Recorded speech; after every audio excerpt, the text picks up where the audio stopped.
Today's adventure brings us to the Coca-Cola Space Science Center in Columbus, Georgia. And right outside behind me, they are building rockets. Let me take you for a look.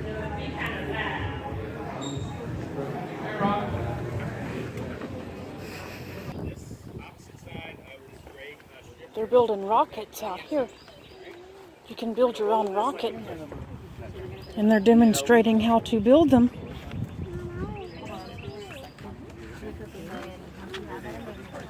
All right, I'm gonna roll it really quick just to show you how this is done. Right? Just like that. So we'll roll it, keep it as tight as possible. Yeah, this is an important part. You want this to be fairly tight on the PVC. Don't have it be loose and sloppy.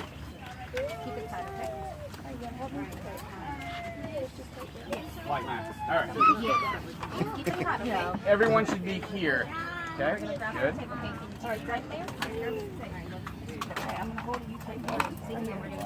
After you have it rolled, you'll need 3 pieces of tape to put horizontal, one at the top, one in the middle. Coming back in on this very busy Saturday here at the Space Science Center here in Columbus. There's gonna be pictures with an astronaut pretty soon. They've got moon rocks coming out. And I will film the moon rocks too.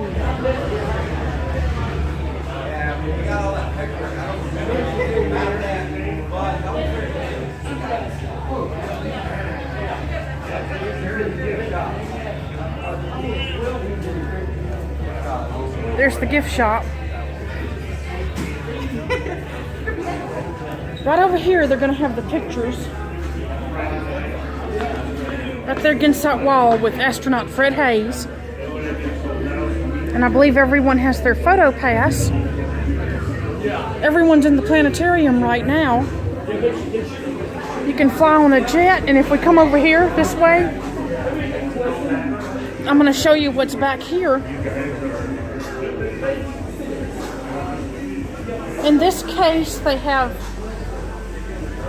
several meteorites.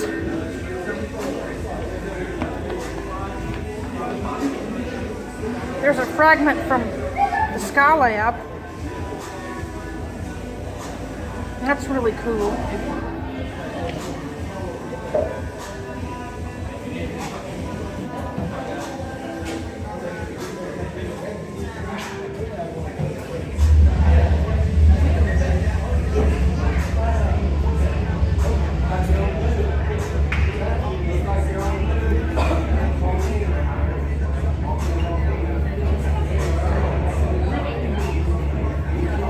To buy one, and they're like, no, we're not going to give it to you. How much is the little bag?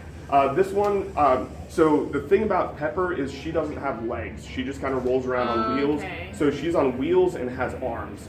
This one, since this one has legs, there's a lot more that went into it. This one's about 16,000. Can you show me what she does? Yes, in our next robotic tank. Okay. What time? Here's your list. I don't know schedules. Okay. 1:30 p.m. 1:30, all Robotics right. Demo, 1:30. Yeah, but to give you kind of a basic overview, just to Awesome. prevent from doing a whole nother like 20-30 minute thing and taking time of the next thing that's going to be in here. But basically, she's a robot. She stands up, she dances. You can program her to say hello, talk to you, stuff like that. Awesome. But, Awesome. Yeah. Are you familiar with that little toy? It sounds like just like Pepper that they sell for kids to program. 2XL. It's like a little. It's like a little ball. 2XL. Sphero. That's cute. Yeah, I think. Sphero. I we have some of those. Yeah. Is it worth it? They're fun. There's an app on your phone, so you can actually. Or if you have an Coming back iPad out or this way, you can see the electromagnetic place over there. You can see the plasma right there. Wow, look at that. That is super cool. That's one of those things, if you touch it, it'll kind of cling to your fingers a little bit.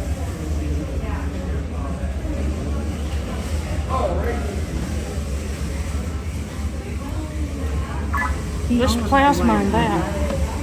Well, those are all turkey.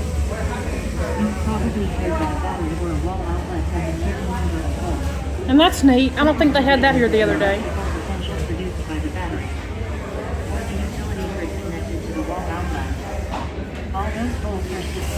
Over here they're having a Mars rover race.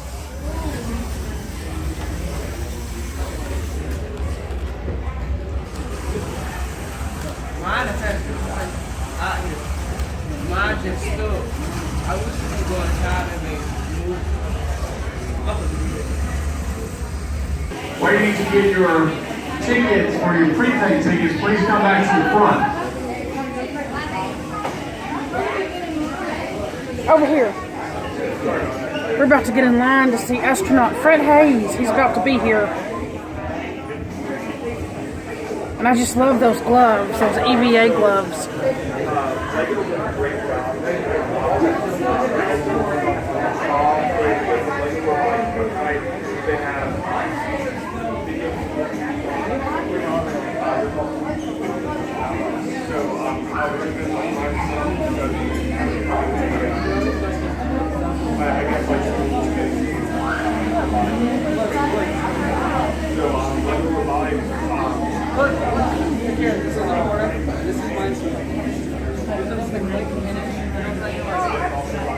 Those are clean room seats. If we Over have here. anyone else that would like to see the moon rock samples, the moon rocks are in room 104. Last call for the moon rocks. Moon rocks are in room 104. If you'd like to see the moon rock samples.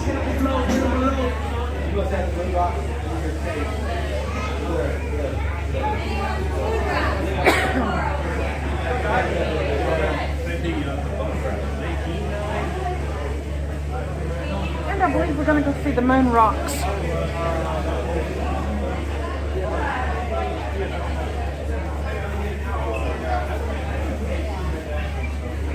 Everyone's lining up over there to see the moon rocks.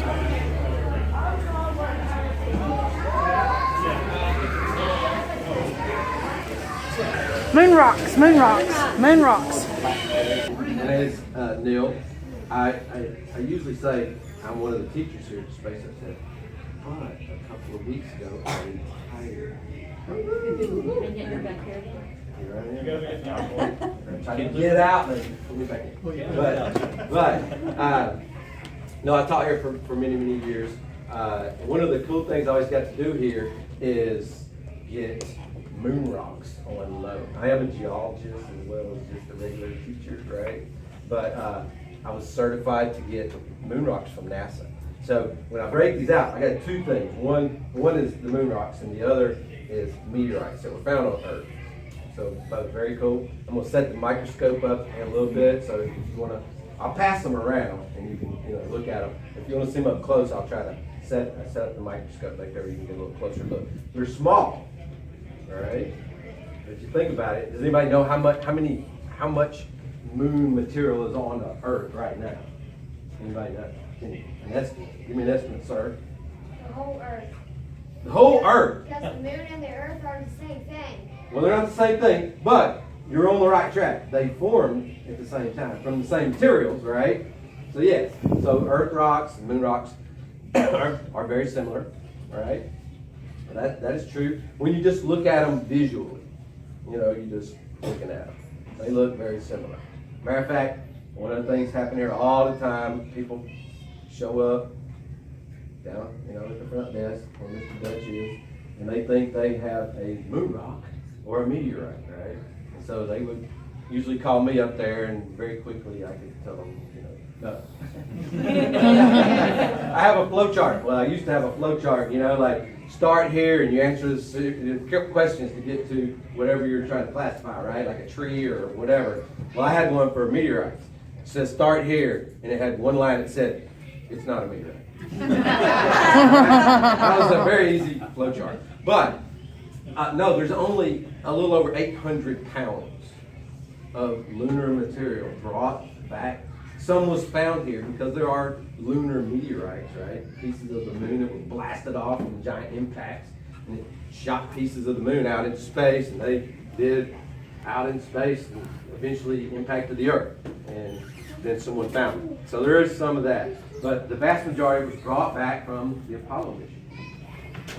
So when you think about it, we have pieces of it when all the moon rocks on Earth get fit on this table right here, right? So think about that, right? Some of that. All right, these are the meteorites. Or, as I say to the people that bring them in here off the street, meteor rocks. And then they get mad at me. But I probably had how many rocks? 100, right? Because I was here for 17 years. So I probably had at least 100 people bring in rocks. Matter of fact, there's a gentleman, you may be in this room right now. He's bringing me a rock. Now, he didn't say it's a meteorite, but he's going to go home and bring it back. So he'll send a picture of it. But these are real meteorites, right? Documented, that have fallen in various places. You can see their names and so forth. The ones that are kind of square looking have been cut and polished, etched, we call it, so you can see what the internal structure looks like. The others are, you have three basic kinds. You have the stony, all right, rock. You have iron, which is basically made of iron and nickel, and then a mixture of the two, which scientists are very creative in naming things. What do you think they're called? Stony iron. Right? So yeah, those three kinds, and you have different, variations on all those. This one that's very cool looking, this silvery looking square piece, you'll see these lines all across it. And those are called Windman-Statten pattern. It's called a Windman-Statten pattern. And that can only occur if you cut a rock and you see that pattern. It can only form in the vacuum of space over billions of years of slow cooling, right? It may have been, this came from the asteroid belt. It formed at the same time as the rest of the solar system. And it slowly cooled for billions and billions and billions of years. What you're seeing are crystals of iron and nickel that crystallized within that rock, all right? So that's that. And that can't be replicated on Earth. So that's like a fingerprint of a meteorite. And you'll see the other.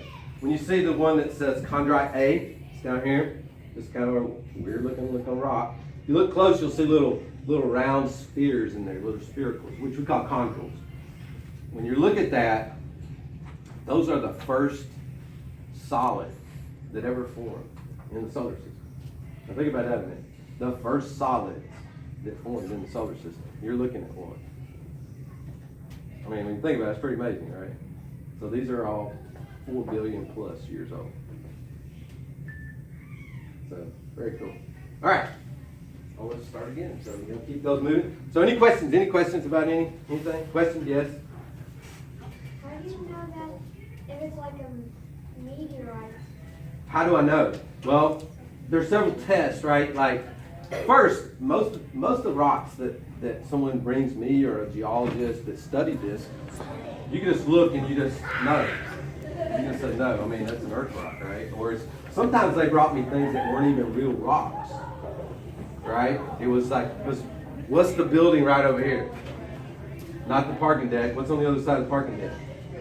Anybody know? The Trade ironworks, right? The ironworks. This whole area was, back in the day, right? Was iron smelting and all kinds of stuff going on. And so people find these weird looking substances that are a byproduct of that kind of process. And so they look at it and go, well, that's a weird looking thing. It's got black holes in it. That must be a moon rock. Right? They don't notice, oh, well, the ironworks are right there. They don't. You get all kinds of weird stuff from like recycling. Orthosite came from Apollo 16, and the others came from Apollo 14.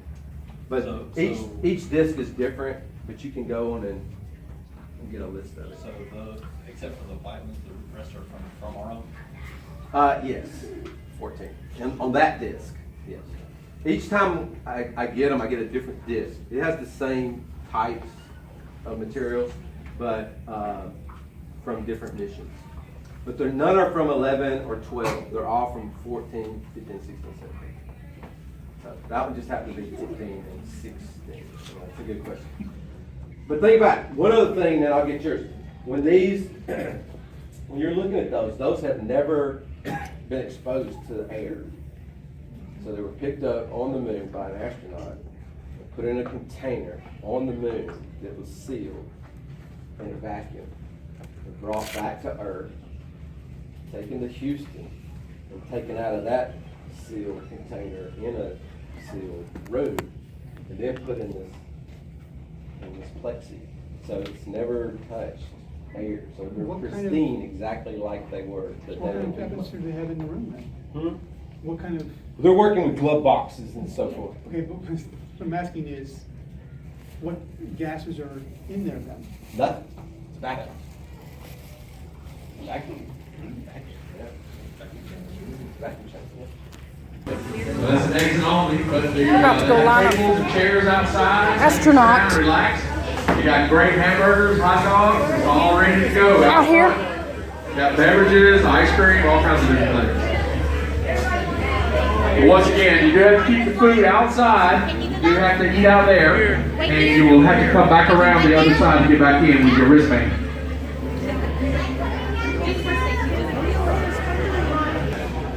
I love that nose gear tire. That's an actual helmet from a manned orbiting laboratory. 1963.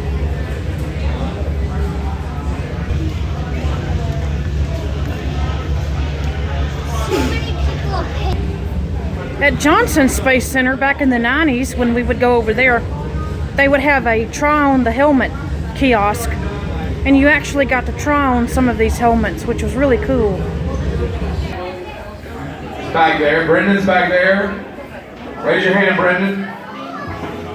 And he will take you up to the observatory. I don't know what the maximum amount of people we can take at a time, but with no more than 50, there'll be other opportunities. If somebody dropped their photo pass, just found one on the floor, number 84.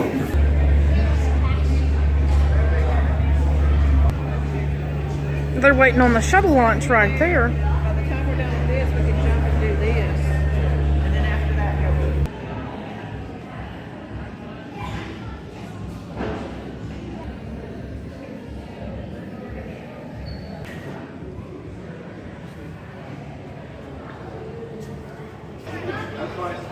Okay, oh, get up the rocket. Oh, okay. Yeah, but.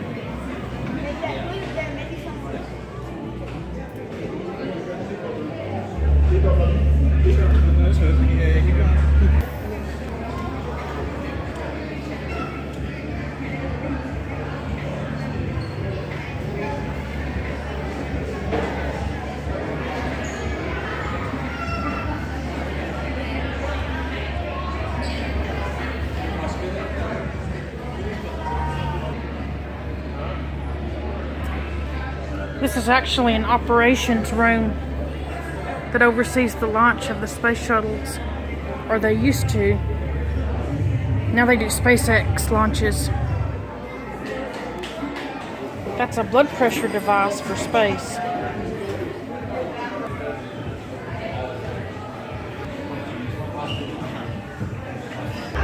That's Space Shuttle Endeavour.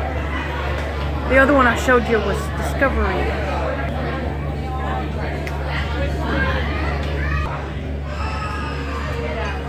Already been a successful test in 2018 with many more to come. I'm ready for him. I went and looked in the microscope. He's got it up under there, and you can just see lots of little crystals. Wow. Are they purple? Just like regular crystals. Okay. Okay. Fred Haise ought to be here in a minute. Right.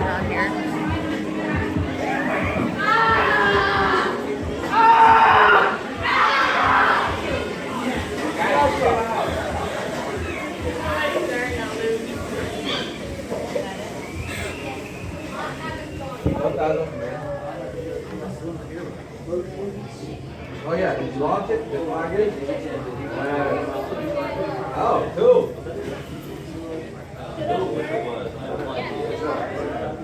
Yeah.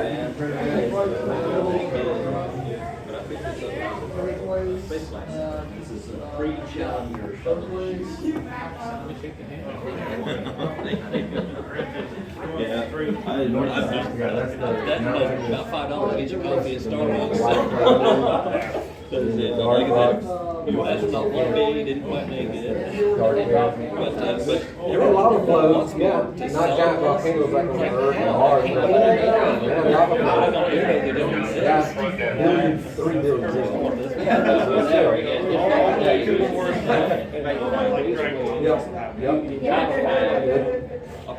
Believe it or not, right? I thought, oh, they got coal up there. Yeah, not Andrew side, the north side, yeah. You're right, though.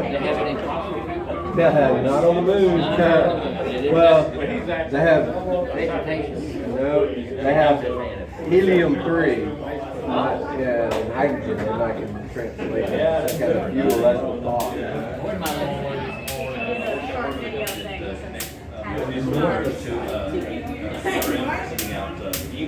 Anthracine's cold, definitely. What's your real diamond? Yeah. These rocks have the long wave UV, short wave UV,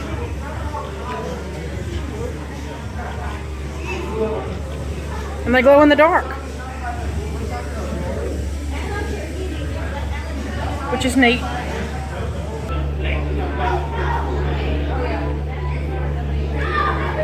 Alright guys, coming up in a few moments outside our next air rocket activity with Mr. Johnny Brown. We're going to be going outside on the south lawn where the tent is, and we're going to be doing Saturn V air rockets. So if anybody would like to do some free air rockets, just make sure you got your wristband on so you can get in and out. Available for purchase out front. Hamburgers, hot dogs, lots of other great treats. They're set up and If you've enjoyed this video, give it a thumbs up. And most importantly, please subscribe to my YouTube channel. Thank you so much for watching.